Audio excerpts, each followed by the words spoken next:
연속 낭독 중국 선교사 김만식 목사 수기 해란강의 어부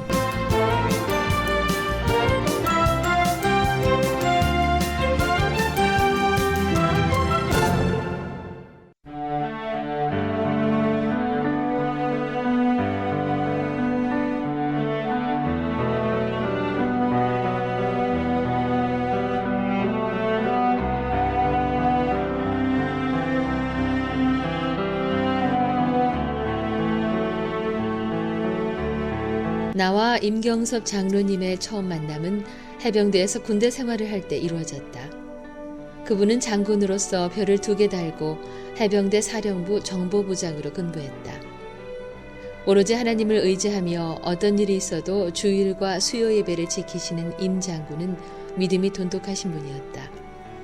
내가 10년 동안 모시면서 지켜봤지만 세상과 타협이 없는 분이었다. 주일날 사적으로 사령관이 불러도 예배하러 가시는 장군 장로님이었다. 어떤 중요한 모임이 있다 할지라도 하나님 앞에 예배하는 시간만 되면 자리에서 일어나시는 경건한 모습에서 존경심이 우러났다. 조금이라도 부정한 돈을 용납 못하는 장군은 나에게 하나님 앞에 헌금하는 법과 하나님 앞에 정성 들여 예배하는 법을 가르쳐 주신 분이다. 한국에서 10,000원짜리 지폐가 처음 나왔을 때 10,000원의 가치는 매우 컸다. 주일 예배 때면 임 장군은 10,000원짜리 지폐를 봉투에 넣어 헌금하는데 나는 당시 50원짜리 동전 하나를 헌금하고 있었다. 장군처럼 나도 10,000원씩 헌금하게 해달라고 하면서 어느 날 하나님 앞에 이렇게 기도했다. 하나님, 장군만 하나님의 아들인가요? 하사관도 하나님의 아들이지요. 다음 주일부터 나도 10,000원씩 헌금할 텐데 내 소원은 미국에 가는 겁니다. 그 길을 인도해 주소서.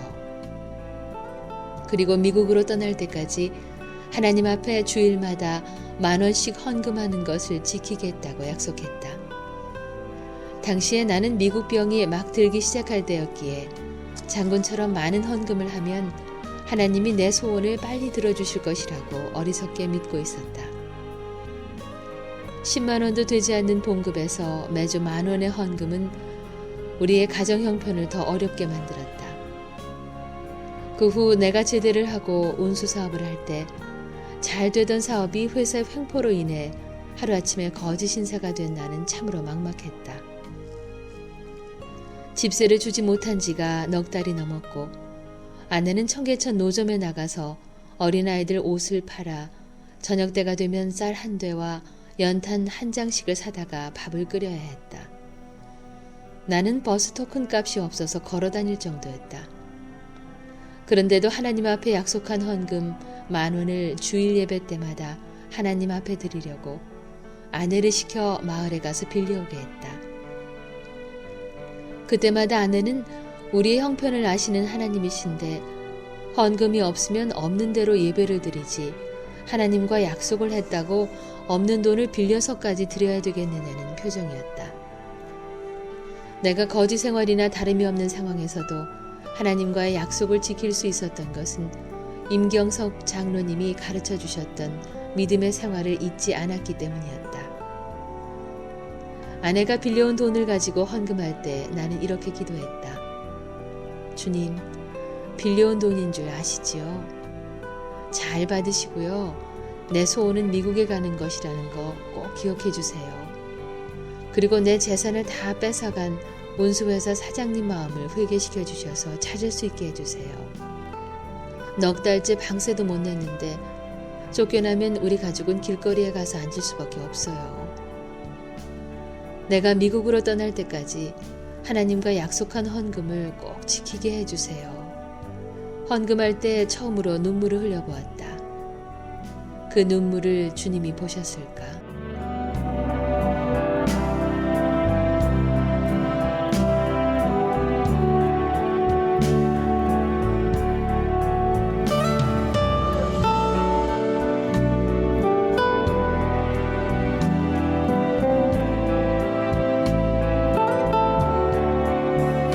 며칠 후 운수회사 사장에게서 전화가 왔다. 정부에서 콜택시 운수 사업으로 각 운수회사에 콜택시를 배정했을 때 콜택시 2대를 프리미엄 2천만 원을 주고 지입차로 구입했을 당시 나는 회사에 60만 원의 지입료를 매월 납부해야 한다는 계약서를 작성하고 콜택시를 운영했다. 그런데 운수사업 6개월이 지났을 때 지입차로 구입한 콜택시 2대를 회사에서 일방적으로 끌어가 버렸다. 그 이유는 콜택시 한 대당 매월 지입료 120만 원을 회사에 납부해야 되는데 60만 원씩만 납부한다는 이유였다. 처음 계약 당시를 상기시키면서 일방적으로 지입료를 올려받는 회사에 동의할 수 없다고 하자 자동차를 끌어가 버린 것이다. 나는 120만 원씩 매월 지입료를 회사에 납부하면 남는 것이 없기 때문에 생활에 어려움이 있음을 지적하고 자동차값 2천만 원과 프리미엄 2천만 원, 회사에 납부했던 돈 4천만 원을 되돌려 줄 것을 요구했다. 그러나 지입차로 구입한 콜택시차는 내 소유 재산이 아니고 회사에 등록된 자동차이기 때문에 법적으로 내가 소유권 주장을 할 수 없다는 약점을 회사는 알고 있었다. 결국 내가 그 많은 돈을 주고 산 자동차 2대는 회사 소유 차가 돼버렸고 자동차를 구입할 때 남의 빚을 얻어서 샀기 때문에 나는 빚더미에 앉은 신세가 되고 말았다. 나는 나만 자동차를 회사에 뺏긴 줄 알았는데 같은 수법으로 회사는 수십여 명의 지입 차주들의 자동차도 빼앗아갔다. 회사 사장을 찾아가서 내 자동차 2대 중 한 대는 회사에 포기할 테니 한 대만이라도 되돌려줘야 우리 집 식구들이 굶어 죽지 않겠다고 애원해봤지만 마치 자기 차인 것처럼 오히려 나에게 눈을 부릅뜨며 화를 냈다. 그때 나는 회사 사장에게 당신은 세상을 돈의 힘으로 살아가지만 나는 우주를 창조하신 하나님의 능력을 믿고 사는 사람인데 하나님의 사람을 거지로 만든 당신은 꼭 벌을 받을 것이고 당신이 강제로 뺏어간 내 차를 하나님이 꼭 찾아주실 것이라고 말했다. 그리고는 내가 이야기한 이 자리에서 당신은 무릎을 꿇고 나에게 살려달라고 비는 날이 있을 테니 그날을 기다리라고 호통을 치자 사장을 포함한 회사 직원 20여 명이 폭소를 터뜨리며 웃고 있었다. 그 웃음은 비웃음과 멸시의 웃음이었다. 화물차와 콜택시를 포함해서 600대를 보유하고 있는 이 운수회사는 한 달에 2천만 원씩 넘게 들어오는 돈으로 각 행정부 기관에 로비를 해놓은 까닭에 운수회사 사장은 세상 무서운 줄 모르고 까불고 있었다. 나는 불법을 저지르고 있는 회사 사장의 횡포에 대해서 변호사를 찾아가 의논했지만 법적으로 회사 소유로 등록된 차기 때문에 형사처벌도 민사소송도 할 수 없다고 했다. 검찰청 민원봉사실의 대답도 마찬가지였다. 2년이 지나는 동안 내가 도움받을 수 있는 기관은 아무 데도 없었다. 상식에 어긋나는 회사의 횡포를 법에서 제재하지 못한다면 누구에게 하소연할 수 있을까? 그 일은 결국 나 스스로 할 수밖에 없어서 영등포 지청에 진정을 했지만 회사 사장은 죄가 없다고 연락이 왔다. 하나님은 그 2년 동안 나를 법률가로 만들어 가셨다. 아무리 회사 소유로 등록된 자동차라도 프리미엄을 주고 샀기 때문에 내 자동차를 일방적으로 빼앗아 간다면 업무 방해로 분명 법적인 하자가 있을 것 같았다.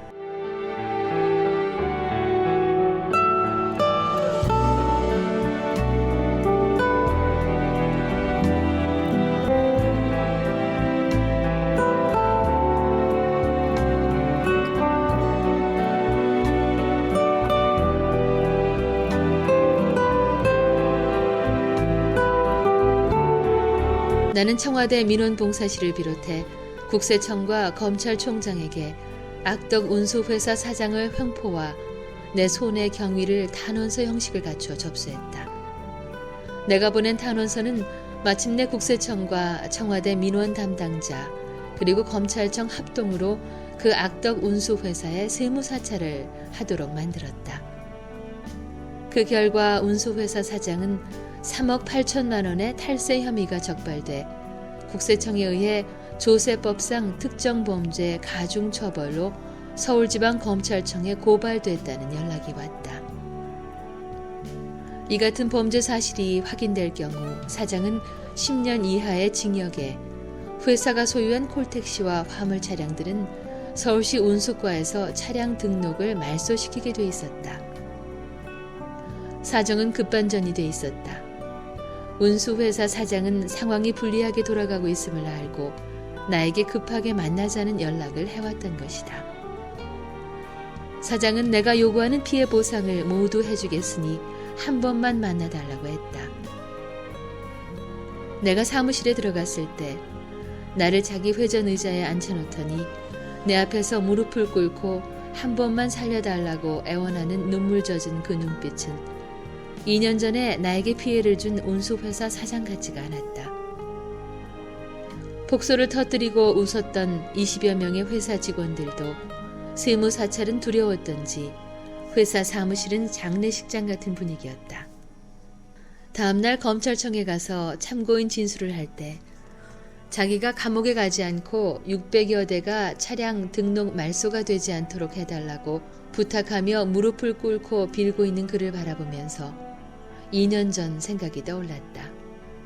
당신은 이 자리에서 나에게 살려달라고 싹싹 비는 날이 있을 텐데 그날을 기다리라고 한 그 말이 떠올랐다.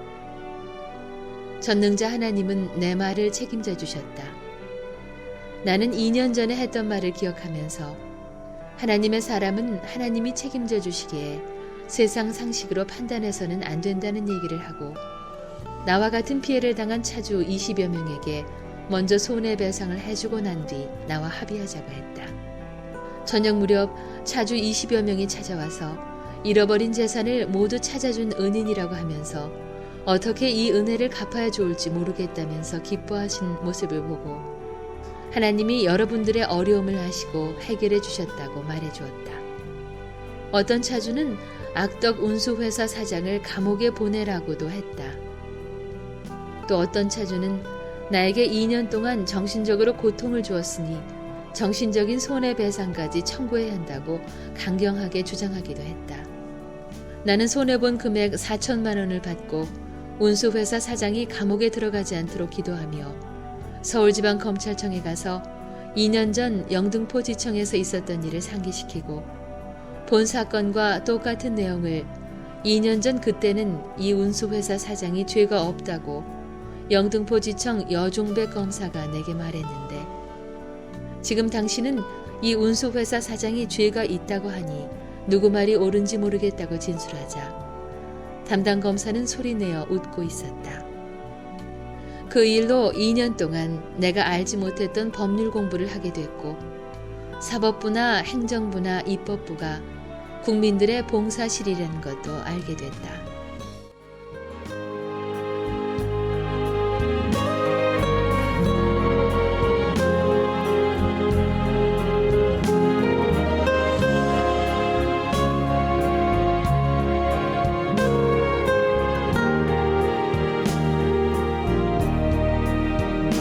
세무사찰을 통해서 내 손해본 재산을 다시 찾게 하신 하나님, 앞으로의 내 인생의 여정에도 함께 하실 줄 믿습니다. 라는 고백이 나왔다. 어렵고 어려웠던 환경이었지만 하나님과 약속을 지켜나갈 때 환경을 이길 수 있는 힘을 주시는 하나님, 하나님과의 약속을 지키겠다고 안간힘을 쓰는 우리의 애처로움을 바라보고 계시는 하나님, 이 일로 인해 나는 내가 죽으면 죽으리라 하나님을 위해 목숨도 걸 각오가 되었을 때 전능자 하나님은 역사하시는 줄도 깨달았다. 나에게 도움을 받았던 20여 명의 차주들은 돈 많은 콜택시 운수회사 사장의 무릎을 꿇게 했다는 소문을 무용담처럼 퍼뜨리고 다녔다. 그러던 중에 경기도 여주에서 연탄 장사를 하던 김익수 할아버지가 그 지역에서 운수 사업을 하다가 회사의 횡포 때문에 자동차를 회사에 빼앗긴 사람들 10여 명을 데리고 왔다. 김익수 할아버지는 8년 동안 지게질을 하면서 연탄 장사를 하다가 3톤 화물 트럭을 운수회사로부터 지입 차량으로 구입했다. 계약 당시에는 매월 지입료 50만 원을 회사에 납부하는 조건으로 계약을 체결하고 프리미엄 800만 원을 더 주고 회사로부터 인수를 받았다. 그런데 석 달이 지나자 지입료가 30만 원이 올랐다고 하면서 매월 80만 원을 납부하지 않는다고 회사에서 일방적으로 자기 소유 화물 트럭을 끌어가 버렸다는 것이었다. 이 사실을 전해 듣고 내가 여주를 찾아갔을 때는 1년 6개월째 연탄 장사를 하지 못하고 할아버지 내외분이 울고 있었다. 프리미엄을 그렇게 많이 받고도 그것도 부족해서 차량을 강제로 뺏어가는 수법은 내 차량을 강제로 끌어갔을 때와 똑같은 방법이었다. 운수회사 사장으로부터 2천만 원의 손해배상을 받았다고 내 앞에서 춤을 덩실덩실 추던 김익수 할아버지는 경찰서와 검찰청에 수도 없이 다니면서 하소연했지만 빼앗긴 차량이 법적으로 회사 차량이기에 방법이 없다는 얘기를 듣고 포기하고 있었는데 잃어버린 재산을 찾아주었다고 하면서 같은 처지의 차주들을 내 집으로 데리고 왔다. 서울 전동동에 살고 있는 전완일 선생은 아내가 초등학교 교사였는데 정년 퇴직금을 가지고 나 같은 운수회사로부터 8톤 카고 트럭을 구입해 운수업을 하다가 역시 같은 방법으로 자동차를 뺏기고 1년 이상 부부가 울고 있었다. 잃어버린 재산을 찾아주어 고맙다고 하면서 청량리 일대에서 운수사업 하다가 악덕 운수회사에 자동차를 뺏긴 차주들을 소개하며 억울하게 차를 빼앗긴 재산을 찾아줄 것을 부탁했다. 한국에서 운수사업을 하는 사람들 중에 운수회사 사장들에게 피해를 당한 사람이 그렇게 많이 있는 줄은 몰랐다. 일부 악덕 운수회사들이 가난한 차주들의 자동차를 빼앗는 수법은 한결같이 같은 수법이었다. 이로 인해서 내 집은 마치 피해를 입은 지입 차주들의 신고처를 방불케 했다. 너무 억울하다고 하면서 나에게 도움을 청하기 위해 찾아오는 피해자들의 발걸음으로 문전성시를 이루던 어느 날, 이번에는 공사장에서 안전사고로 사망한 사건을 해결해달라고 평택에서 올라왔다는 박만희라는 청년을 만나게 되었다.